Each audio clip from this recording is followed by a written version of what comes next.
Good morning, everybody. Hope everybody's well. Happy Thursday. Everybody's having a great day here in the Northeast. It looks like a beautiful day today.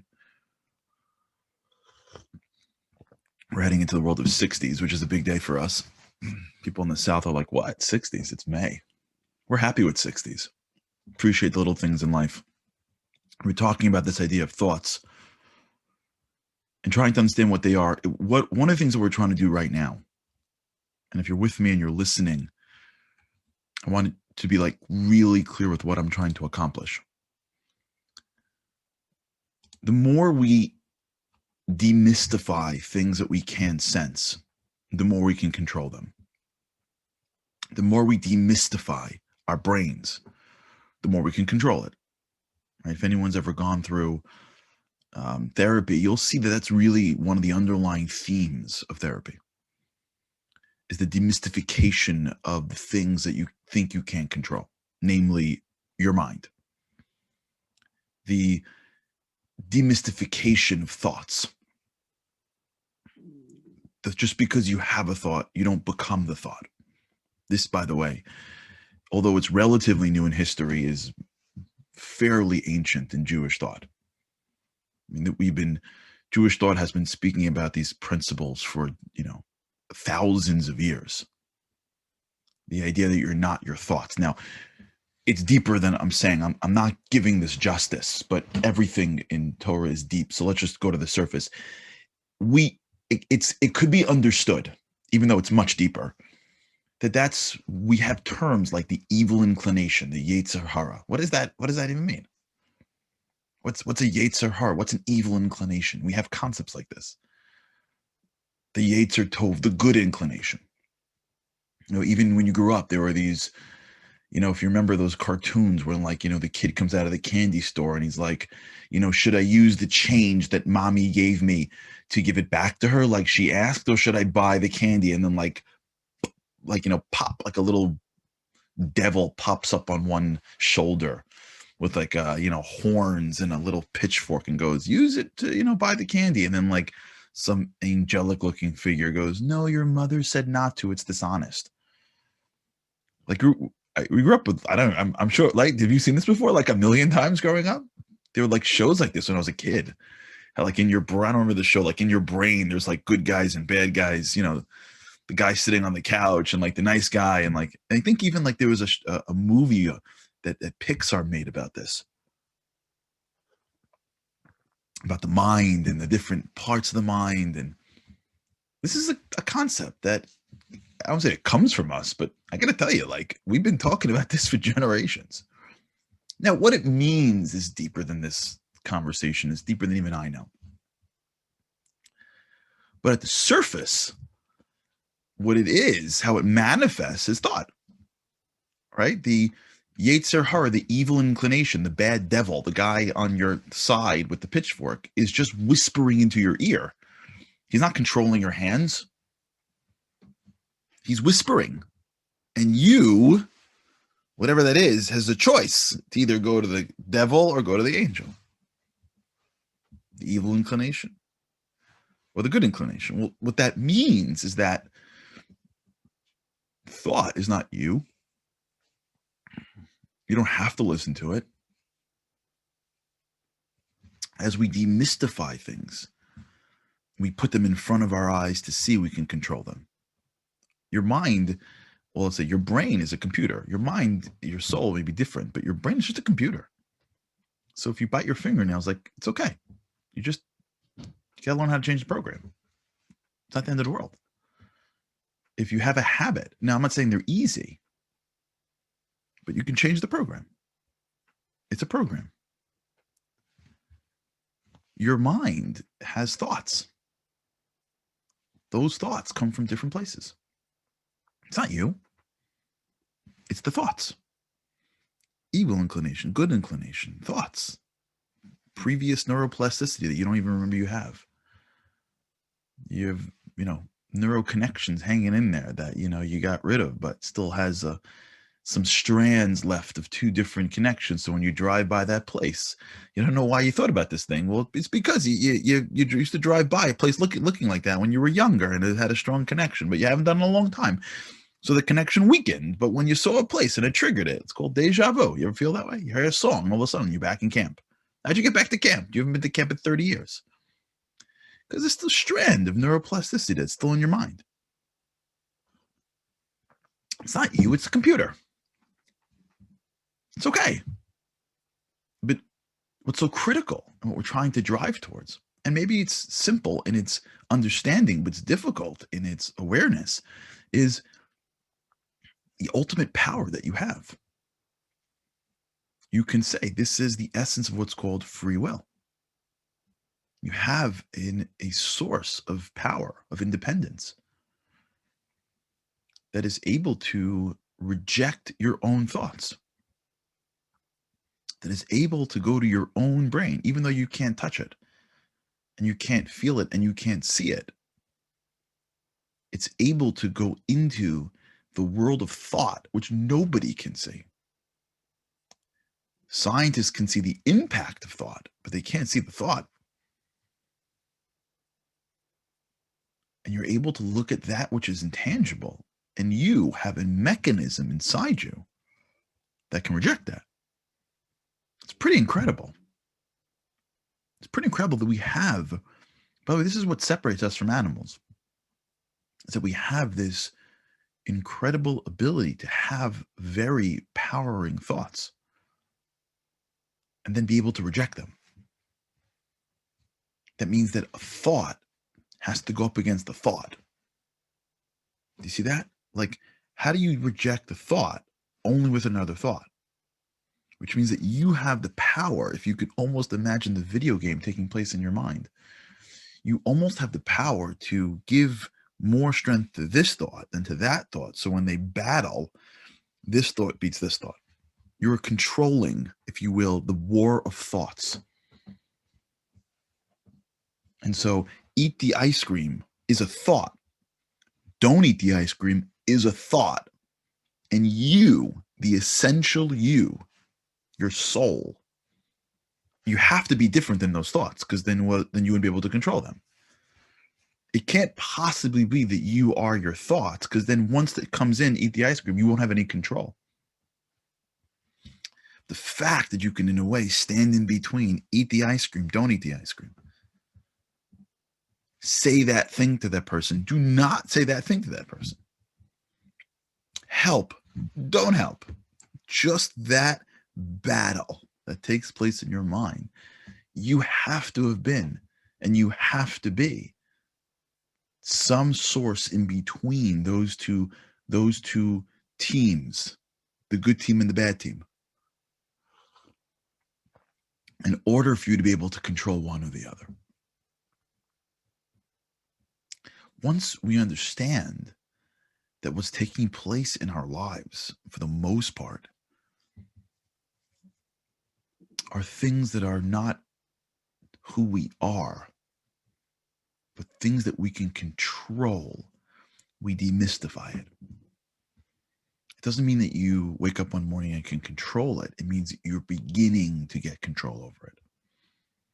When you hit snooze and you remind yourself, that wasn't me who said go back to sleep. Just like it wasn't me who said get up. I'm the guy in between. I'm the woman in between. I'm the one who has to choose which of my thoughts to listen to. And over time, if I choose right, it'll be easier to choose right. And I will take the power that I have, which is something that is beyond even my thoughts, and embolden it. This, by the way, is, if you remember the show we did on people that are recovering from addiction, this is, I think, the essence of what makes them great. It's because the thought about doing something that was destructive was not only in their thoughts, it was wired into their hard brain. The drug wasn't just like, hey, why don't I take the drug? Maybe you shouldn't. It was a synthetic material designed to create literal addiction. It's an addictive substance that is now hardwired into the brain. And the brain is looking for it. By the way, so is your phone, but not for now. So is social media. Just so you know, it's hardwired.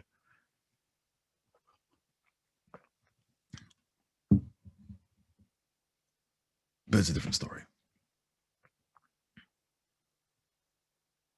The ability to understand, for them to understand that, right, the dopamine that we get when you do a destructive behavior, that means that they'd have to find a piece of themselves that was deeper than the thoughts, so that they can control those thoughts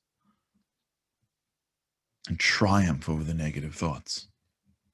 And then over time, it'll be easier and easier to say no. That's why if you speak to someone who's recovering from alcohol, they'll say 5 years sober. Why are they counting for? Because whether they recognize it or not, they triumphed. And they're reminding themselves every day that I triumph again, I get stronger. But what we got to drill down towards here is this idea of our incredible power to be in control of so much more in our lives than we think. Yesterday, we spoke about this idea of unpacking thought and recognizing that thought is really energy that is sometimes packaged in good or empowerment and sometimes packaged in disempowerment, but it's just energy. The energy to pull us away or the energy to bring us close to really the things that we deep down satisfy our soul. But once we see it as energy, then when the thought comes in that's negative, we look at it and go, oh, I got energy. Okay, I just got to get rid of the package, but I'm keeping it. Versus, I can't believe this happened, or I got to fall to it, or I'm a bad person. So as you know, we do the trips. If you don't know by now, you should. So one time I remember at the hotel, I'll never forget, we way the trips work. It's a very powerful experience with God's help. So we go to the Kotel typically on Wednesday. Monday the guys go for the first time. We go again Friday night. So one year, a guy, first time being there, was very moved on Wednesday night.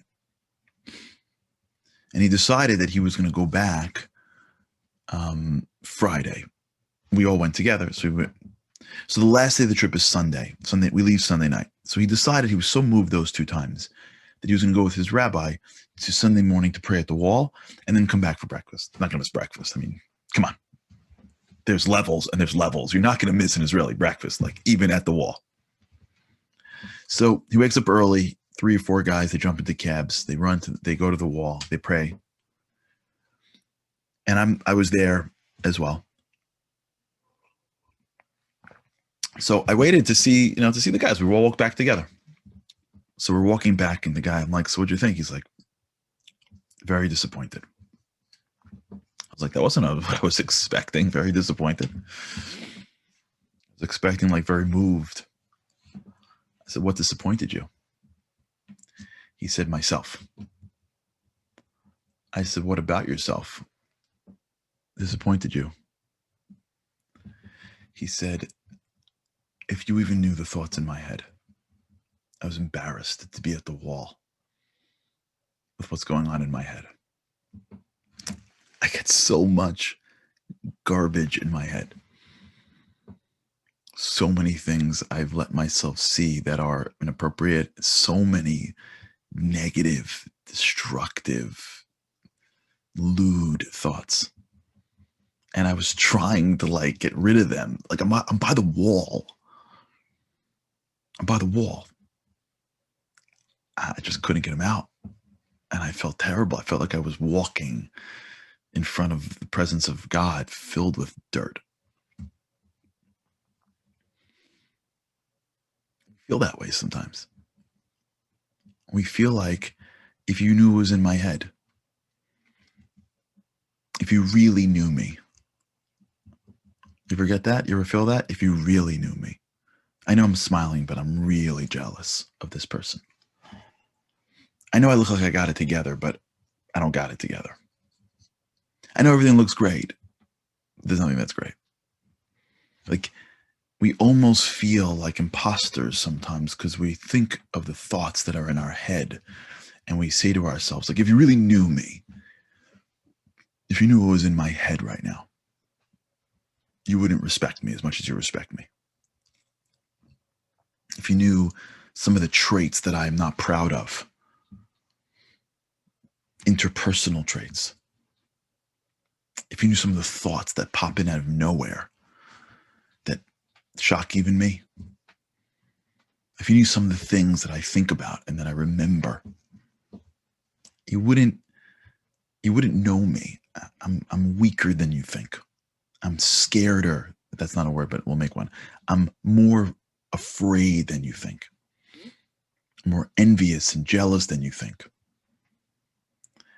There are so many things going on in my head that you'll never see because I put on such a good front that you don't really know what's in my head. And the answer is, doesn't really matter. Doesn't matter what's in your head. Because all the stuff in your head is really divine energy. And if you see all the thoughts in your head and say, hey, I am the cover of the thought, you're missing the point. You're not the cover of the thought. You're not the thought. You are the energy that is within both sides of the thought. Who you are is a source that is deeper than the thoughts that you have. And even the thoughts that are going on are really, they're diamonds covered in dirt. Trying to explain to this guy, unsuccessfully, that the fact that he's even having a guilt for some of these thoughts is such a holy thing. The presence even of appropriate guilt. And I know that the Jewish moms are like, guilt? Positive? Awesome. Like, I know that's, as soon as you say guilt to like a Jewish mother, she's like, I knew I used it for a reason, because Jewish mothers invented guilt. And if they didn't invent it, they perfected guilt. But sometimes a measure of guilt, and for the Jewish children out there, you're almost immune to the guilt at this point. But a measure of guilt is quite holy. The fact that you feel bad about thinking certain things is actually very powerful. The fact that you can stand and go, wait, I shouldn't have, or I should have, or do you know me? The imposter syndrome, as debilitating as it may be, is quite powerful. It reminds us that we're not the center of the world and we have what to grow in. That's tremendous. The thoughts that we have in our minds, they're not good or bad. Just the covers are good or bad. Each thought is an energy source. Each thought has a power. Each thought can direct us to be better. Each thought can remind us about how much more we need to strive. Each thought could be unpacked in the negative, and we can use it to strive. We need, and I know this is so hard, that's why I'm going so slow. We need to start to see ourselves as the curious observer of our thoughts. That's interesting. Why did I just think of that? Or why do I feel that for? We're not blown away by negative thoughts.